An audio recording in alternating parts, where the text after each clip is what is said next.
A ver, pensemos en el presupuesto de un país, pero no como una simple hoja de cálculo, ¿no? Sino como su biografía. Hoy vamos a desglosar justamente eso, la historia de las prioridades, las decisiones y al final, el futuro de una nación, contado a través de su dinero.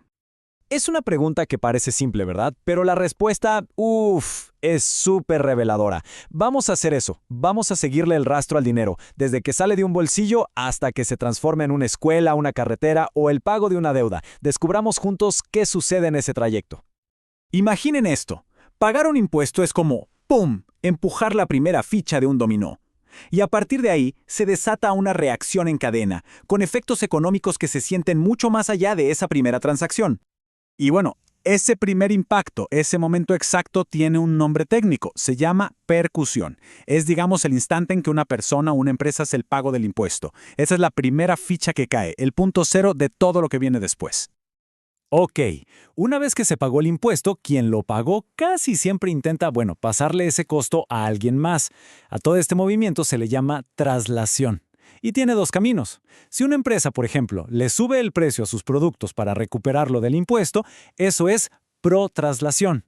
Pero, ¿y si en vez de eso va y le negocia un precio más bajo a sus proveedores para compensar? Eso es retrotraslación. O sea, la carga se mueve para adelante o para atrás. Pero, a ver, ¿qué pasa si no se puede pasar ese costo? A veces la empresa no puede ni subir los precios porque la competencia no la deja, ni tampoco puede apretar a sus proveedores. Y en ese caso, no le queda otra que absorber todo el golpe. A eso justamente se le llama incidencia. Es cuando el peso del impuesto se queda justo ahí donde cayó. Y ojo, que los impuestos también tienen efectos a largo plazo, sobre el valor de las cosas. Pensemos en una propiedad, una casa. Un impuesto que es permanente sobre esa casa, ¿qué hace? Le baja el valor de mercado. Eso es la amortización. Y al revés, si de repente ese impuesto se elimine, ¿qué pasa? ¡Pum! El valor de la propiedad sube. Y a ese fenómeno se le llama capitalización. Son, como ven, las dos caras de la misma moneda. Bueno, hasta ahora vimos el viaje de un solo impuesto. Pero ahora hagamos zoom out. Ampliemos la vista para ver el panorama completo. ¿Cómo se organiza todo ese dinero a nivel nacional? O sea, ¿cómo decide un país en qué gastar todo lo que recauda?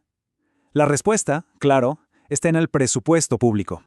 Y es que un presupuesto público no es una simple hoja de cálculo, para nada. Es una ley, con todas las letras. Imaginen que es el plan financiero de la nación. Por un lado, se estima cuánto dinero va a entrar, y por el otro, y esto es clave, se autoriza legalmente en qué se puede gastar, desde seguridad, salud, educación, todo. En el corazón de todo presupuesto, de cualquier país, hay un desafío universal, un problema económico fundamental.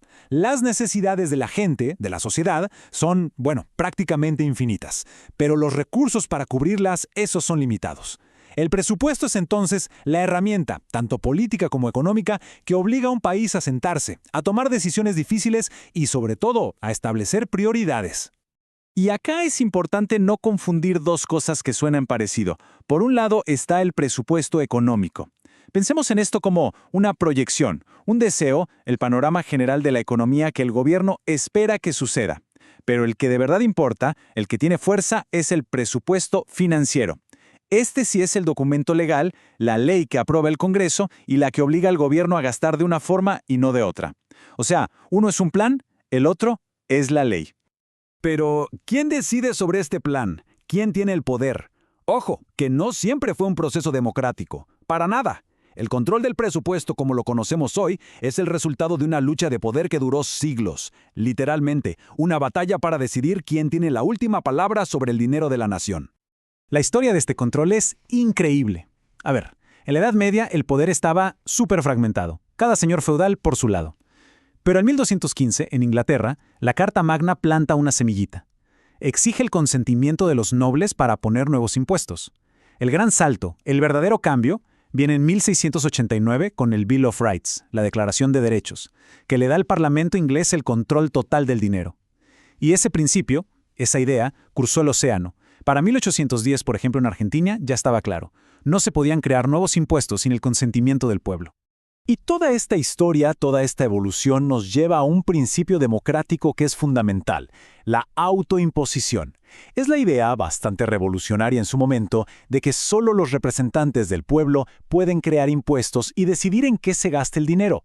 En el fondo, es la base del famoso lema que todos conocemos: ningún impuesto sin representación.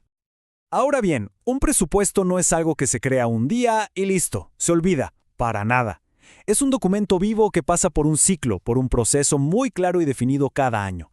Este ciclo tiene 4 etapas clave. Primero, la creación. El Poder Ejecutivo, o sea, el presidente y sus ministros, diseñan el proyecto. Después viene la aprobación, que es el momento crucial donde el Congreso lo debate, le hace cambios y finalmente lo vota para convertirlo en ley. La tercera etapa es la ejecución, cuando el gobierno ya puede gastar ese dinero autorizado. Y por último, el control. Aquí el Congreso y otros organismos, como las auditorías generales, revisan que todo se haya hecho como decía la ley. Y ahora un caso súper interesante. ¿Qué pasa si el Estado pierde un juicio y tiene que pagar una millonada?